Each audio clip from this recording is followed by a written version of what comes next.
You don't need more time. You need fewer access points. If your day is constantly hijacked by texts, emails, quick favors, or meetings that multiply like rabbits, it's not a time issue, it's a boundary issue. Hey there, you productivity-loving, clarity-craving, action-taking rock star. I'm Mark Struczewski, also known as Mr. Productivity, and this is part 4 of the Summer Reset Series, a 7-part collection of short, punchy episodes to help you reset how you think, work, and show up this summer. Now, part 1 helped you reflect with a mid-year clarity check-in. Part 2 walked you through simplifying your schedule. And part 3 guided you to resetting your daily rhythm. Links to all those are in the show notes. And today, we're diving into one of the most powerful clarity tools you can build and one of the most comfortable for a ton of high achievers. Boundaries. But not the soft, vague kind. We're talking boundaries with bite. In this episode, I'm going to show you how to identify whether your overwhelm is actually a boundary problem, build boundaries that protect your time and your energy, push past the guilt of saying no, use real-world, non-awkward scripts, and understand why boundaries are your key to real freedom. Let's begin with boundaries aren't walls, they're filters. A lot of people misunderstand boundaries. They think boundaries mean being cold, distant, or rigid. But boundaries aren't walls. They're filters. They help you decide what's allowed into my day and what isn't. If you don't define those limits for yourself, the world will define them for you. And guess what? The world isn't thinking about your priorities. Just a couple of days ago, on June 21st, I celebrated my 60th birthday. And there's one reason I'm still full of energy, still getting up before 4:30 in the morning, 7 days a week, and still running every single morning. It's not magic. It's not caffeine. It's boundaries. Now, here's a little contrast for you. My wife, Michelle, she's incredibly loving and generous. But for years, she had very few boundaries. She'd say yes to just about anything, even when it cost her sleep, energy, and peace. Me? I'm on the other end of the spectrum. I've learned that if I want to protect my clarity, my health, and my momentum, I need fortress-level boundaries.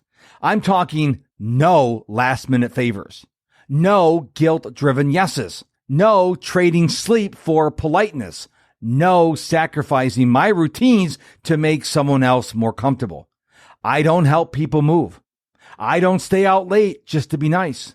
I don't take on things that drain me, even if I could technically fit them in. Instead, I wind down by 8 p.m., 7 days a week. I journal and read a physical book. I fall asleep to delta waves.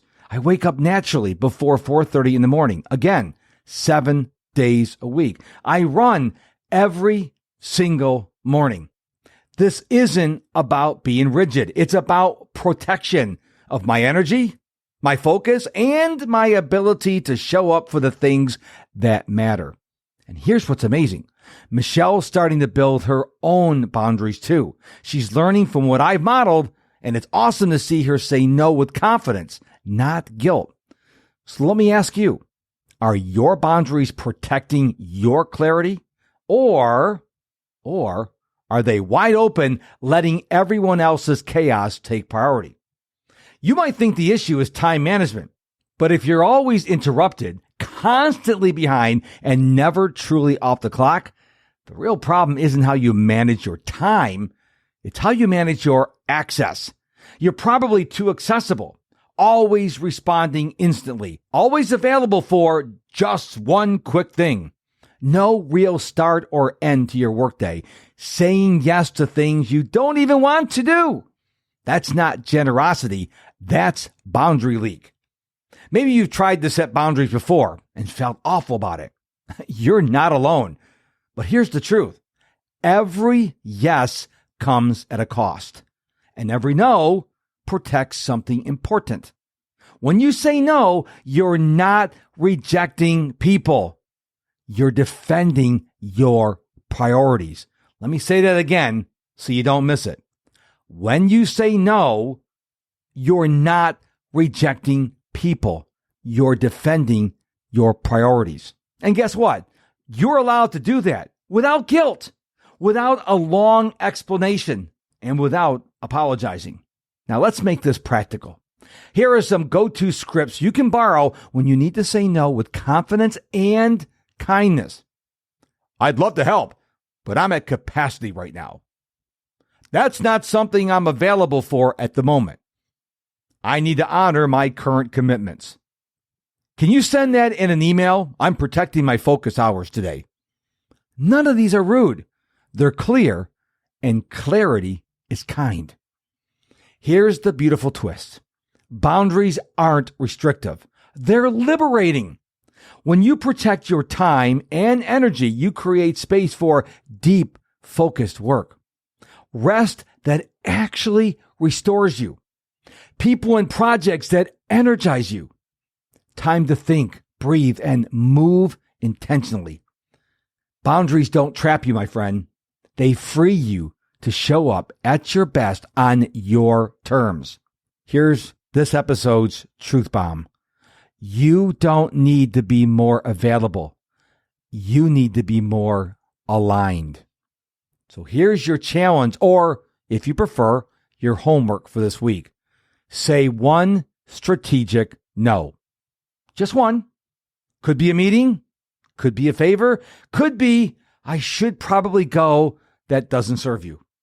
Say no without guilt, without apology. Then take that time back and do something that fuels you. Now, if you're constantly feeling stretched, interrupted, or overwhelmed, it's time to put up some gates. I want to gift you a free 15-minute clarity sprint call. It's truly 100% free, my gift to you. The link for that is in the show notes. Let's identify where your energy is leaking and build boundaries that protect your clarity instead of draining it. Now, in our next episode, in part 5 of the Summer Reset series, it's the summer of saying no. We touched on that a little bit in the episode today, but next episode, I will share with you how to simplify your commitments and rediscover the power of pause. P-A-U-S-E. The power of pause. Thank you so much for your time and attention for listening to this episode, but please just don't be a listener. Please take what I gave you on the episode today and apply it to your life. And while you're at it, why don't you help one person in your life right now that could use what I just shared with you? It's real easy. Any podcast player, share this episode with them so I can help them as well as help you. And if you want to know more about me and what I'm doing, you want to join my email newsletter, find out everything I'm doing and where you can find me on the social webs, real easy, MrProductivity.com, M-I-S-T-E-R, MrProductivity.com. Until next week, stay productive, stay positive, and keep bouncing forward.